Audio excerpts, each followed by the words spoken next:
Well, hey, Cornerstone, thanks for joining us here on YouTube. It's been a great morning as we concluded our series, What If Jesus Was Serious? It was awesome to worship together at Mile High Middle School. It's been awesome to worship with you here online, and we would love to take your questions. I'd love to interact with you. So as you join us here, you can text your question to 928-288-5490. Again, if you want to ask a question, dialogue here a little bit, you can text your question to 928-288-5490. You can also put your question in the comments here. So if you're looking for a more public question, go for the comments. A little more private, you can go for the text option. But we would love to interact with this. It's been a great series over the last 7 weeks as we've worked our way through Matthew 5, 6, and 7. We could have spent 9, 12, 15 weeks in this text, but we want to be able to turn our attention to Christmas starting next weekend. And so we're going to be wrapping this series up today. So again, would love to interact with some of your questions if you've got them. And you can see the question number here at the bottom of the screen. Also, you can go into the chat and you can add a question there. Would love to dive into your questions today. And so one of the questions that just came in right here is it possible for a believer to be totally free of a facade? Is it possible for a believer to be totally free of a facade? That's a great question. I think that we will always be wrestling with our sin and our brokenness this side of heaven. I don't think there's evidence in scriptures that we're ever going to get beyond that. Whether it was Peter or Paul, some of the other writers in the Gospels, they themselves shared about their own struggles with sin. And so I'm not sure they will ever be free from sin this side of heaven. And so being fake, putting on a facade either for God or for someone else is a sin. And so I think that we are very susceptible to that sin this side of heaven. I can't know what's in anybody's heart other than my own. And I am always wrestling with, in some place in my life, am I being 100% authentic? Am I being 100% honest with myself? I would say that when it comes to facades, there typically is a reason behind the facade. So while I think we tend to get caught up in is the person being authentic or not, maybe the more important question is why are they being authentic or not? Why are they putting on a facade or why are they not? And that often is the place I think where the change begins, because the goal isn't just to be real. The goal isn't to just be facade free. The goal is to be like Jesus. And in our culture, I think we have set authenticity as the high bar. We say, hey man, I just want to be authentic. That's just so awesome. They're authentic. Well, here's the thing. If I'm a jerk and I'm authentic, I'm still a jerk. If I am somebody who is stealing and I'm honest about stealing, if I'm somebody who is an addict and I'm authentic about being an addict, if I'm somebody who is self-absorbed and I am authentic about being self-absorbed, then that's the challenge. It's not the authenticity issue, it's the thing I'm being authentic or having a facade about it. So I would just encourage us, yes, I think we will always wrestle with facades because we wrestle with sin, but the issue isn't the facade, the issue is why I'm keeping a facade, or is being authentic about that really the goal, or is the goal being about Jesus? Another question here, what would you say to somebody who struggles with having a checklist mentality when it comes to their faith? Have I prayed enough? Have I read the Bible enough? Yeah, I think that's a very real struggle. And I think that the challenge with having a checklist mentality is you shift the focus from Christ to your checklist. And I think there are habits that help us to abide with Christ. There are habits that help us to be growing in Christ likeness. And as long as those habits are a tool to that end, great. But when those things on the checklist become the end, then I think that's where we have to check our hearts. And I think that's, for some of us, more of a struggle than others. If you're a checklist person like me, I made a list this weekend of all the things I wanted to do around my house when it comes to decorations. I even, confession time, put some things on the list I'd already done so I could check them off.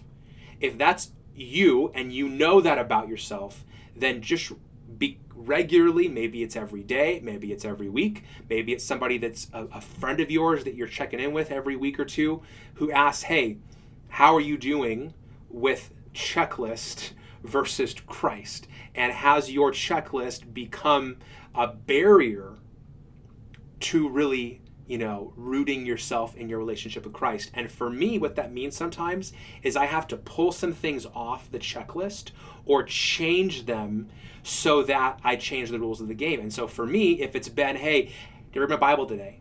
And that becomes my thing, that, the goal isn't getting to know the God of the Bible, the goal is just reading the Bible.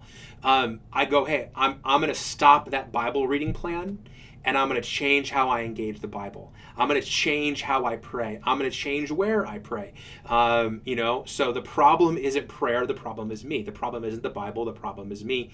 But I think self-awareness goes a long way in wrestling with that. And so, self-awareness is the first part of the battle, but what it does is it really sets us up to know what we need to be checking in and asking ourselves about. Because for most of us, the things that we battle when it comes to sin and brokenness and wanting to grow in our lives, those are things that we're always going to be wrestling with. Those are things that we're always going to be working with. And hopefully we're wrestling differently and we're dealing with them differently over time. But for many of us, our issues may be our issues for our whole life. And so the question is, how can I wrestle with them? How can I work through them? How can I experience Jesus within them in greater and greater ways as we go? So another question here, how do I tell someone I'm discipling that they're producing bad fruit in a loving way? How do I tell someone that I'm discipling that they're producing bad fruit in a loving way? So I think the awareness behind this question is that we can be people who tell the truth in such a way that doesn't have love. And so Christ is the example of that. He was filled with grace and truth.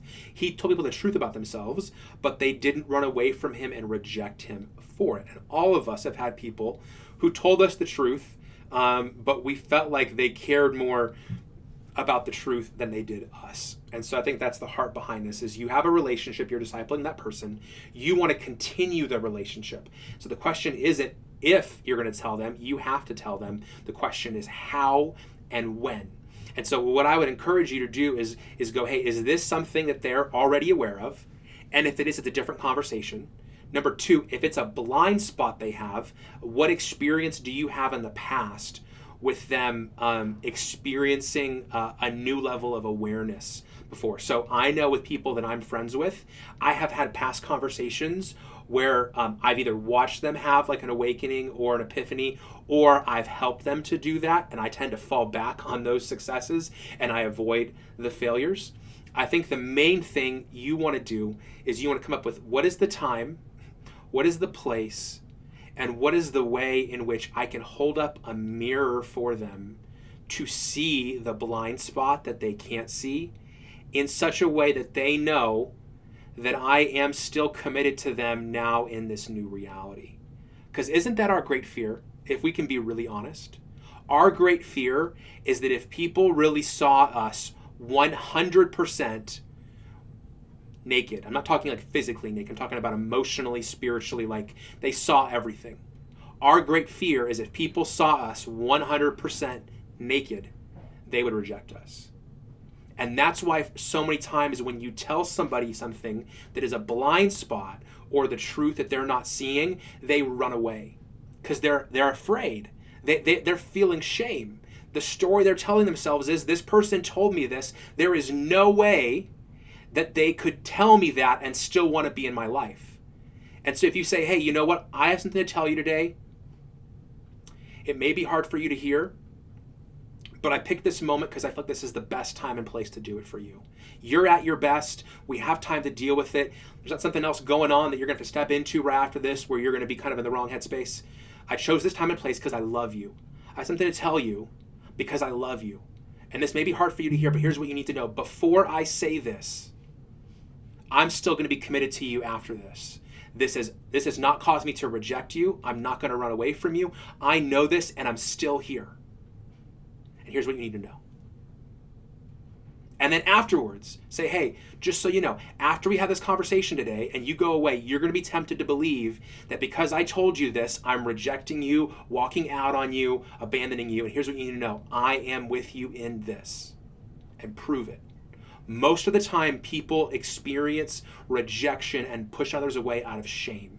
And if you can pre-tag the conversation and turn the shame down, and you can post-tag the conversation and turn the shame down, and you can show them something that they haven't seen and trust that if in the moment they still don't see it, the Holy Spirit will work within it, I think that you'll experience a better chance of having a positive outcome. I will tell you that in those times where somebody has told me what I didn't want to hear, I was afraid they were going to reject me. I was afraid they were going to abandon me, and my shame just washed over me. And those times where I didn't push the person away, I didn't attack them, I didn't run away, were the times where I knew that person in the middle of it, and post was with me no matter what. Those were the times I was most open to hearing that. And it sounds like if you're discipling them, you've been building that, so continue to build on that. Hope that was a helpful answer. This may be a question from last week, but I don't think we got to it last week. How can I make sure I'm listening to Jesus instead of interpreting what he's saying through the lens of my background, my culture, my race, or my political party? Man, we could do a whole sermon series on that. It's a big question. But I think the thing that I would encourage us all to do as we kind of wrap up this series is recognize that when you read Jesus is going to make you uncomfortable. And there is not a reality that you will get to, or I will get to this side of heaven, where we will see 100% agreement between everything I think and believe and everything Jesus thinks and believes. Because for his disciples who spent every day with him for 3 years, they still got to the end and they didn't get what Jesus was doing, and he'd been telling them all along. Peter found himself an obstacle in the way of Jesus, and Jesus told Peter, "Get behind me, Satan." So if that's the case with his disciples, there are always going to be places in our lives where we just need to recognize that Jesus is going to offend us. Jesus is going to frustrate us. Jesus is going to make us uncomfortable. And there are things about the way we naturally see the world that don't reflect Jesus. And those include our background. Those include our culture. Those include our race. Those include our political party. All of those reflect the world that we have lived in, which is not 100% down the line the way of Jesus. So just from the get-go, again and again, my way is not Jesus' way. Isaiah 55, 8 and 9. My thoughts are not Jesus' thoughts. My ways are not his ways. If that's true for Isaiah and the people of Israel in the Old Testament, and then we see it in the Gospels with the disciples, it will now be true of us today also. So we ought to be aware and anticipating, hey, where is the gap? Where's the gap between my culture's way of thinking and Jesus's? Where's the gap between my background and my family I grew up in and the way I was raised and the way of Jesus? Where's the gap between my political party's view and the way of Jesus?